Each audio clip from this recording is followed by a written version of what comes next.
ಈ ದಿನ ನಾವು ದೀಪಾಂಜಲಿ ನಗರ ಅರ್ಜುನ್ ದೇವ್ ಅವರ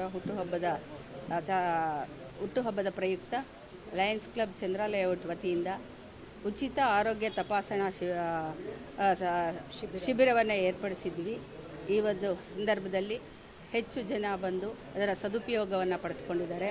ಇದಕ್ಕೆ ಕಾರಣಕರ್ತರಾದಂತಹ ಅರ್ಜುನ್ ದೇವ್ ಅವರಿಗೆ ನಾವು ಹುಟ್ಟುಹಬ್ಬದ ಶುಭಾಶಯಗಳನ್ನು ಹೇಳ್ತಾ ಅವರ ಮುಂದಿನ ಜೀವನ ಹೆಚ್ಚು ಕೀರ್ತಿ ಮತ್ತು ಯಶಸ್ಸುಗಳು ಅವರಿಗೆ ದೊರಕಲಿ. ಹಾಗೆ ಈ ಸಂದರ್ಭದಲ್ಲಿ ಅವರಿಗೆ ಹುಟ್ಟುಹಬ್ಬದ ಹಾರ್ದಿಕ ಶುಭಾಶಯಗಳನ್ನು ಹೇಳೋಕ್ಕೆ ಬಯಸ್ತೀವಿ. Thank you so much. ಇದೊಂದು ಅವಕಾಶ ಕೊಟ್ಟಿದ್ದಕ್ಕಾಗಿ ಅವರಿಗೆ ಧನ್ಯವಾದಗಳು. ಸೊ ದೀಪಾಂಜಲಿ ನಗರ ವಾರ್ಡಲ್ಲಿ ಇವತ್ತು ಅರ್ಜುನ್ ಸರ್ ಬರ್ತ್ಡೇ ಇತ್ತು. ಸೊ ನಮಗೆ ಸಡನ್ಲಿ ಪ್ಲ್ಯಾನ್ ಆಗಿದ್ದು, ಅವರು 2 ಡೇಸ್ ಮುಂಚೆನೇ ನಮಗೆ ಈ ಪ್ಲ್ಯಾನ್ಸ್ ಎಲ್ಲ ಹೇಳಿದರು. ನಾವು ಈ ಏನು ಲಯನ್ಸ್ ಕ್ಲಬ್ ವತಿಯಿಂದ ಮತ್ತು bone density Apollo agency Apollo diagnostic ಅವ್ರು ಬಂದಿದ್ದರು. ಅವ್ರ ಬರ್ತ್ಡೇನ ಇನ್ನೂ ಹೆಚ್ಚು ಗ್ರ್ಯಾಂಡಾಗಿ ಮಾಡಬೇಕು ಅಂತ ಪ್ಲ್ಯಾನ್ ಇತ್ತು. ಸೊ ಸರ್ ಹೇಳ್ದಂಗೆ ನೆಕ್ಸ್ಟ್ ಟೈಮ್ ಮಾಡ್ಕೊಡ್ತೀವಿ ಅಂತ ಹೇಳಿದ್ದಾರೆ. ಸೊ ಅವ್ರ ಬರ್ತ್ಡೇಗೆ ವರ್ಷ ಪ್ರತಿಯೊಬ್ಬರಿಗೂ ಯೂಸ್ ಆಗಲಿ, ಅಂದರೆ ಬೇರೆ ಬೇರೆ ಥರ ಮೆಡಿಕಲ್ ಕ್ಯಾಂಪ್ಸ್ಗಳೆಲ್ಲ ಯೂಸ್ ಆಗಲಿ ಅಂತ ನಾವು ಆಶಿಸ್ತೀವಿ. ಅವ್ರು ನಮಗೆ ಸಹಕಾರ ಕೊಟ್ಟರೆ ನಾವು ಸದಾವಕಾಶ ಮಾಡಿಕೊಂಡು ಎಲ್ಲರಿಗೂ ತಲುಪಿಸೋ ಥರ ಪ್ಲ್ಯಾನ್ ಮಾಡ್ತೀವಿ. ಸೊ ಸರ್ಗೆ ಹುಟ್ಟುಹಬ್ಬದ ಹಾರ್ದಿಕ ಶುಭಾಶಯಗಳು. ಸೊ ನೆಕ್ಸ್ಟು ಇದೇ ರೀತಿ ಹೆಚ್ಚಿನಾಗಿ ಮಾಡಿಕೊಡಿ ಸರ್. Thank you. ಅರ್ಜುನ ನಮ್ಮ ಹುಡುಗಪ್ಪ, ಒಳ್ಳೆ ಹುಡುಗ, ಬೆಳವಣಿಗೆ ಆಗಬೇಕಲ್ವ, ಆಯಿತಾ. ಆಮೇಲೆ ಅರ್ಜುನ ಇವ್ರ ಫ್ಯಾಮಿಲಿ ಇದೆಯಲ್ಲ, ಇವ್ರ ತಂದೆ, ಇವ್ರ ತಾಯಿ, ನಮಗೆಲ್ಲ ಭಾಳ, ಇವ್ರ ತಾತ ಎಸ್ಪೆಷಲಿ ಗಂಗನ್ಮಯ್ಯನವರು ಅಂತ ಇವ್ರ ತಾತ ಭಾಳ ಒಳ್ಳೆ ಲೀಡರು ಆ ಕಾಲದಲ್ಲಿ, ಈಗಲೂ ಇದ್ದಾರೆ. ಮೊದಲಿಂದ ಅಭಿಮಾನ ನಮಗೆ ಇವ್ರನ್ನ ಕಂಡ್ರೆ. ಒಳ್ಳೆ ಹುಡುಗರು, ಒಳ್ಳೆ ಫ್ಯಾಮಿಲಿ.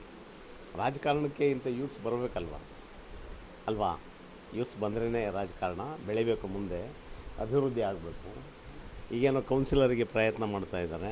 ಫಿಟ್ ಪರ್ಸನ್ನು, ಎಜುಕೇಟೆಡ್ಡು, ಎಲ್ಲ ವ್ಯಾಲ್ಯೂಸು ಏನೇನು ಬೇಕೋ ಎಲ್ಲ ಇದೆ. ಒಳ್ಳೆ ಬೆಳವಣಿಗೆ ಆಗಲಿ ಅಂತ ನಾನು ಹಾರೈಸ್ತೀನಪ್ಪ.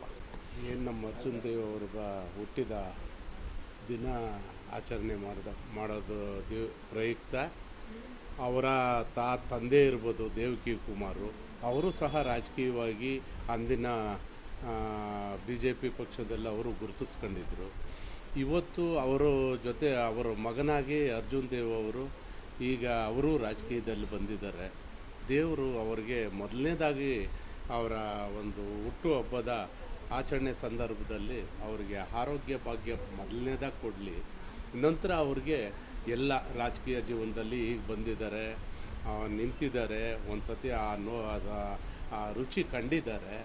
ಇನ್ನು ಮುಂದಿನ ದಿನಗಳಲ್ಲಿ ನಮ್ಮ ಹುಡುಗ, ನಾವು ಯಾಕಂದರೆ ಸಣ್ಣ ಮಗುವಿಂದ ನೋಡಿರ್ತಕ್ಕಂಥ ಹುಡುಗ, ಆದ್ದರಿಂದ ಅವ್ರಿಗೆ ದೇವರು ಒಳ್ಳೇದು ಮಾಡಲಿ, ಮುಂದಿನ ದಿನಗಳಲ್ಲಿ ಅವ್ರಿಗೆ ಇನ್ನೂ ಉನ್ನತ ಮಟ್ಟಕ್ಕೆ ಹೋಗಲಿ ಅಂತ ಈ ಸಂದರ್ಭದಲ್ಲಿ ಹೇಳೋಕ್ಕೆ ಇಷ್ಟಪಡ್ತಾರೆ. ಮತ್ತು ಯೂತ್ಗೆ ಒಂದು ಒಳ್ಳೆ ಮಾದರಿ ನಮ್ಮ ಅರ್ಜುನ್ ಸಾರು. ಇವಾಗಿನ ತುಂಬ ವರ್ಷಗಳಿಂದ ನೋಡ್ಕೊಂಬರ್ತಾ ಇದ್ದೀವಿ. ಅವ್ರಿಗೆ ಮುಂದೆ GB ಎಲೆಕ್ಷನ್ಸ್ ಬರುತ್ತೆ, ಕಂಟೆಸ್ಟ್ ಮಾಡ್ತಾರೆ, ಗೆದ್ಕೊಂಡು ಕಾರ್ಪೊರೇಟ್ರಾಗಿ ಬರಲಿ. ಮತ್ತು ಇವರಂತಹ ಇನ್ನೂ 100 ಯುವಕರಿಗೆ ಉತ್ತೇಜನ ಆಗಬೇಕು, ಅವಕಾಶಗಳು ಕೊಡಬೇಕು. ನಮ್ಮ ML ಅವರು ಶ್ರೀಯುತ ಕೃಷ್ಣಪ್ಪನವರು ಮತ್ತು ಪ್ರಿಯಾಕ್ಷನವರ ಆಶೀರ್ವಾದದೊಂದಿಗೆ ಮತ್ತು ಇವ್ರ ತಂದೆ ತಾಯಿ ಆಶೀರ್ವಾದ ಅವ್ರಿಗೆ ಸದಾ ಇರಲಿ, ಇನ್ನೂ ಉನ್ನತ ಮಟ್ಟಕ್ಕೆ ಬರಲಿ ಅಂತ ಕೇಳ್ಕೊತೀನಿ. ಥ್ಯಾಂಕ್ ಯು ಎಲ್ಲರಿಗೂ. ಇವತ್ತು ಅರ್ಜುನ್ ಏನಿದ್ದಾರೆ, ಇವತ್ತು ದೀಪಾಂಜಲಿ ನಗರ ವಾರ್ಡಾಧ್ಯಕ್ಷರು, ಇವತ್ತು ಅವರ ಹುಟ್ಟುಹಬ್ಬ. ನಾವೆಲ್ಲ ಇವತ್ತು ಅವ್ರಿಗೆ ಹುಟ್ಟುಹಬ್ಬದ ಶುಭಾಶಯಗಳನ್ನು ಈ ಮೂಲಕ ತಿಳಿಸ್ತಿದ್ದೀನಿ. ಮುಂದೆ ಬರುವ GB ಎಲೆಕ್ಷನ್ಗೆ ಇವರೊಬ್ಬರು ಆಕಾಂಕ್ಷಿಯಾಗಿರ್ತಾರೆ. ಮುಂದೆ ಯೂತ್ಗೆ ಇಂಥ ಒಬ್ಬ ಲೀಡ್ರು ಬೇಕು ಅನ್ನೋ ಆಕಾಂಕ್ಷೆ ಇದೆಲ್ಲ ಇರುತ್ತೆ. ಸೊ ಇವ್ರನ್ನ ಮುಂದೆ ಬರೋಕ್ಕೆ ಒಂದು ಅವಕಾಶನ ಎಲ್ಲರೂ ಮಾಡಿಕೊಡ್ಬೇಕು ಅನ್ನೋ ಒಂದು ವಿಶೇಷತೆ ಹೇಳ್ತಾ. ನಮಸ್ತೆ ಎಲ್ಲರಿಗೂ. ನಮ್ಮ ವಿಜಯನಗರ ವಿಧಾನಸಭಾ ಕ್ಷೇತ್ರದ ಮತ್ತು ಸ್ವಲ್ಪ ಜನಪ್ರಿಯ ಮತ್ತು ಜನಸ್ನೇಹಿ ನಮ್ಮ ಅರ್ಜುನ್ ಅವರು, ಅದು ದೀಪಾಂಜಲಿನಗರಲ್ಲಾಗ್ಬೋದು, ವಿಜಯನಗರ ಯಾವುದೇ ವಾರ್ಡಲ್ಲಾಗಿರ್ಬೋದು, ಸ್ವಲ್ಪ ಸಹಾಯ ಹಸ್ತ ಮಾಡಿ ಎಲ್ಲರಿಗೂ ಒಳ್ಳೇದು ಮಾಡಿ ಕಳೆದ ಬಾರಿಗಿನ್ನ ಹೆಚ್ಚು ಮತದಿಂದ ಗೆಲ್ಲಿ ಅಂತ ಆಶೀರ್ವಾದ ನಾವು ದೇವರಲ್ಲಿ ಕೇಳ್ಕೊತಾ ಇದ್ದೀನಿ. ಅವರು ಹುಟ್ಟುಹಬ್ಬದ ಆರ್ಥಿಕ ಶುಭಾಶಯಗಳು. ಮತ್ತು ಜನಪರವಾಗಿ ಕೆಲಸ ಮಾಡ್ತಾರೆ. ದೀಪಾಂಜಲಿ ನಗರದಲ್ಲಿ ಭಾಳ ಫೆಮಿಲಿಯರು. ಕಾರಣಾಂತರದಿಂದ ಸ್ವಲ್ಪ ಇದಾಗಿತ್ತು. ಈ ಬಾರಿ ಅವರಿಗೆ ನಮ್ಮ ಕಾಂಗ್ರೆಸ್ ಪಕ್ಷದ ಉರಿಗಳಾಗಿ ನಮ್ಮ ಅಭ್ಯರ್ಥಿ ಆಗಿದ್ದಾಗ ಅವರಿಗೆಲ್ಲ ತಾವು ಏನು ಕಾಂಗ್ರೆಸ್ ಸರ್ಕಾರ ಏನು ಕೊಟ್ಟಿದೆ ಪಂಚ ಗ್ಯಾರಂಟಿ ಯೋಜನೆ, ಇದ್ರ ಬಗ್ಗೆ ಎಲ್ಲ ಅವರು ಜನರಿಗೆ ಗೊತ್ತಿದೆ ಏನಿದೆ. ಎಲ್ಲ ಎಲೆಕ್ಟ್ರಿಸಿಟಿ ಫ್ರೀ, 2000 ಫ್ರೀ, ಮಹತ್ವಾಕಾಂಕ್ಷಿ ಯೋಜನೆದು ಏನೇನು ಫೆಸಿಲಿಟಿ ಇದೆ, ಮತ್ತು ಬಸ್ ಫ್ರೀ, ಶಕ್ತಿ ಯೋಜನೆದು, ವಿದ್ಯಾರ್ಥಿ ವೇತನ ಫ್ರೀ, ಎಲ್ಲ ಫ್ರೀ ಇದೆ. ನಮ್ಮ ಉರಿಯಾಳಾಗಿ ದೀಪಾಂಜಲಿ ನಗರ ಅರ್ಜುನ್ ಅವರಿಗೆ ನಾವು ಶುಭ ಹಾರೈಸ್ತೀವಿ ಮತ್ತು ಹುಟ್ಟುಹಬ್ಬದ ಶುಭಾಶಯವನ್ನು ಕೋರ್ತಾ ಇದ್ದೀವಿ. ದೇವರು ಒಳ್ಳೇದು ಮಾಡಲಿ, ಆಯುಷ್ ಆರೋಗ್ಯ ಎಲ್ಲ ಒಳ್ಳೇದಾಗಲಿ, ಅವ್ರಿಗೆ ಶುಭವಾಗಲಿ.